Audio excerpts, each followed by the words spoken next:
Hi guys, that's Gianpaolo Lorusso speaking for a new edition of PPC World News, the new version of it, the top 10 of the news of PPC industry in the last 2 weeks. So starting from June 28th to July the 9th today. So let's move to the first news. We also have a large, big innovation on this format, and now you will hear it. Oh, okay. Let's start from the last position, the number 10.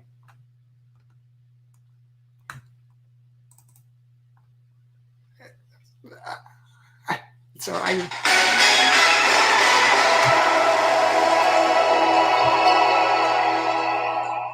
Okay, news number 10. It's from Granular Marketing, my Fleming, which is recapping the setting of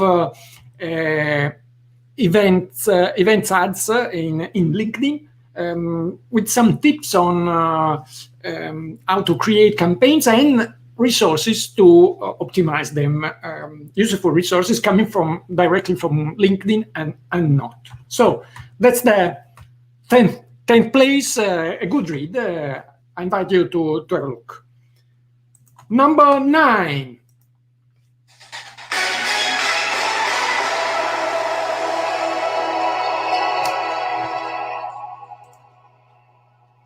Michelle Morgan, how to check if you have the right budget allocated in your Facebook ads. That's a very nice post recapping all the pros and cons of the various settings you may have in managing your budgets in Facebook ads. So she's substantially saying that there is no a good-to-all solution, but she's recapping when, in specific cases, it could be useful to do one strategy, to follow one strategy instead of another. So it's anyway a good post, as usual, with things written by Michelle Morgan. Let's move to the 8th news.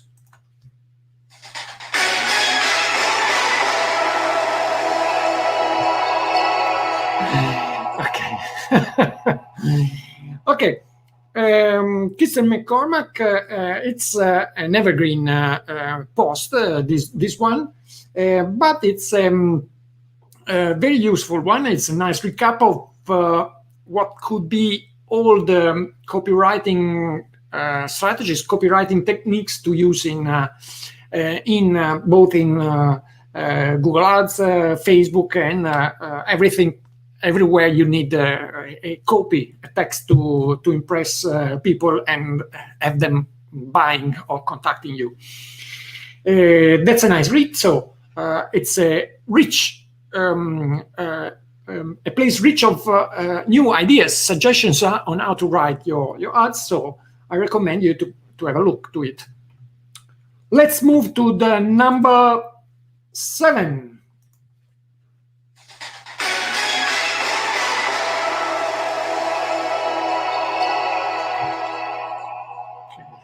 That's fantastic.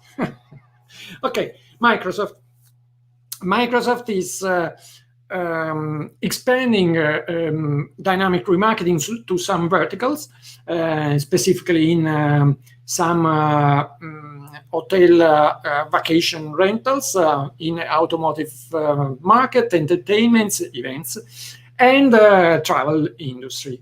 So it could be interesting to have this new feature on your campaigns if you are working in one of these verticals.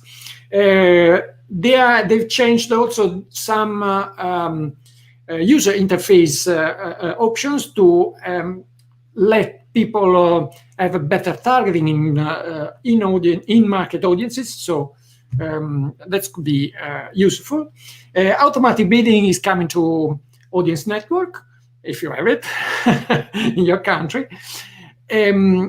Responsive search ads now get countdown customizers and location insertions. Changes to phrase match, following the ones done by Google, are coming also for Microsoft. So that's the main news in this post. Let's move to the number 6.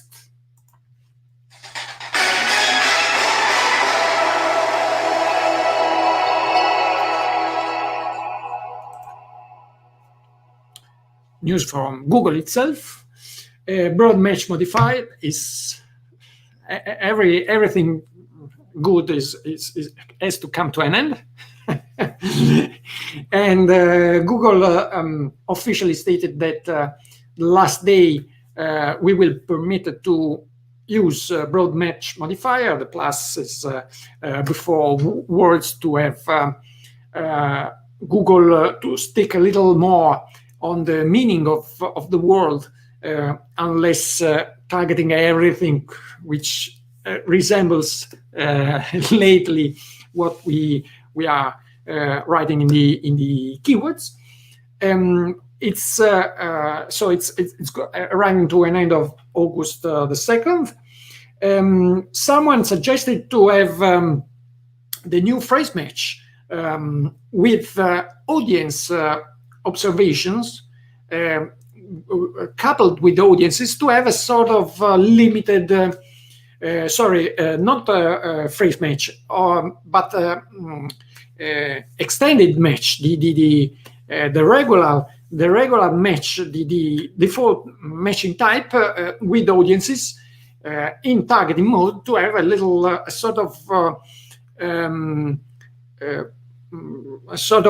garden, a small garden in which you can have your people you already know are interested in some topics and are searching for some specific keywords. Specific, they are broad match, so not so specific. But this could be a good solution. You will find a link to the post in my video commentary, in my previous video commentary. So if you are interested, you will find it very easily. I loved broad match modifier. After in 2018, Google killed broad match, enlarging to anything could resemble what we put in the keyword. So I will feel the loss for it, but the new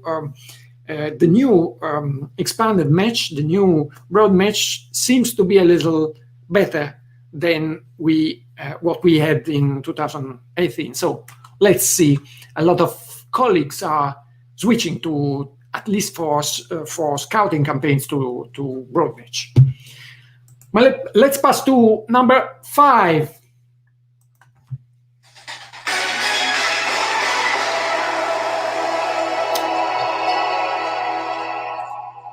Okay, Irincorn is setting a standard checklist for revising for audit Facebook ads campaigns.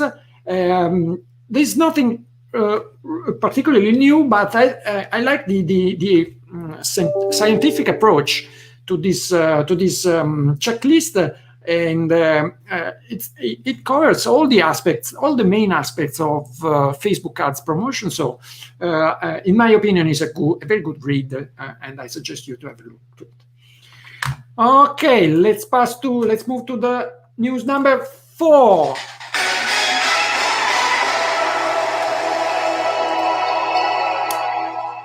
Mertle, Christina Krömer, and Raymond Aul are reporting some takeaways from data, some numbers from Merkel's clients for Amazon Prime Day, and it seems quite evident that this is a new summer Black Friday. So if you are working on Amazon, you will. That's the last year you can ignore it, because otherwise you are losing a lot of sales, and probably it wasn't right, not even this year. So you have to be ready next year for the Prime Day. Let's pass to the news number 3.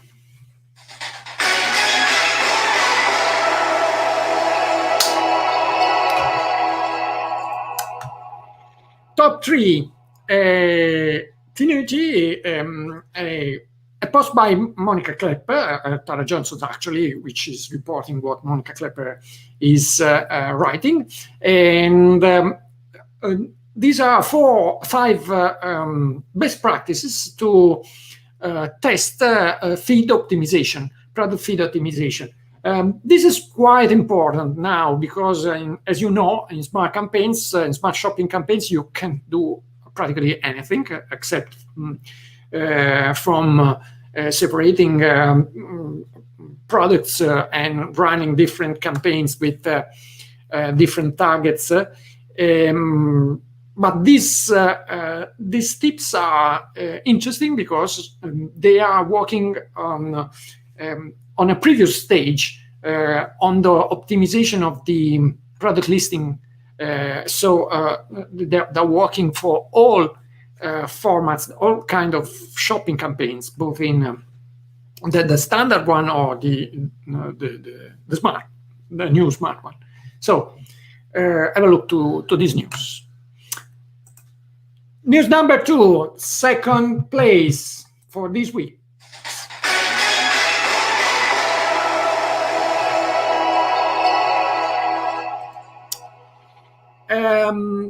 It's a post by Pauline Jacob. She's explaining how you cannot say you are optimizing your campaigns if you are pausing your underperforming campaigns or your underperforming ad groups. And she's explaining it with a case history in which she shows how they did with a customer of them. How the main trend under this article is okay. You maybe in some extreme cases you can't do anything to optimize a campaign. But if you can, the first thing is to inspect what is going wrong in these campaigns, not to pause them. Also because, as you certainly know, all campaigns are working. If you have a good an account in good shape, are working to bring some sales also on other products, on other campaigns. So it's not a best practice to simply pause what is not working without inspecting why it's not working. And that's the reason why I suggest you to have a read to this post. I think it's an exequel because Pauline Jacober 2 weeks ago posted another interesting, not 2 weeks ago, 10 days ago, posted another interesting post, another case history of Group 27, but I finally choose the latest one. So, but I'm alerting you on this post too, on the second post by Pauline Jacob, which cannot enter the top 10 because to be fair with other writers, with other blog post writers in the world. Okay, let's move to the winning news.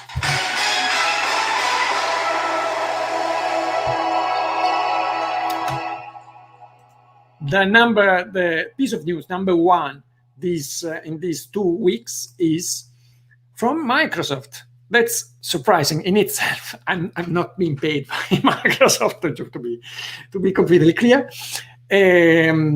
Why the news about this new ad format, multimedia ad, is, in my opinion, very interesting and deserves the first position, because it's a sort of taboo which has fallen. Apart from image extensions, SERPs were the domain of text, not of images and videos. This new format is something completely new. It's something that is breaking it's a rule breaker.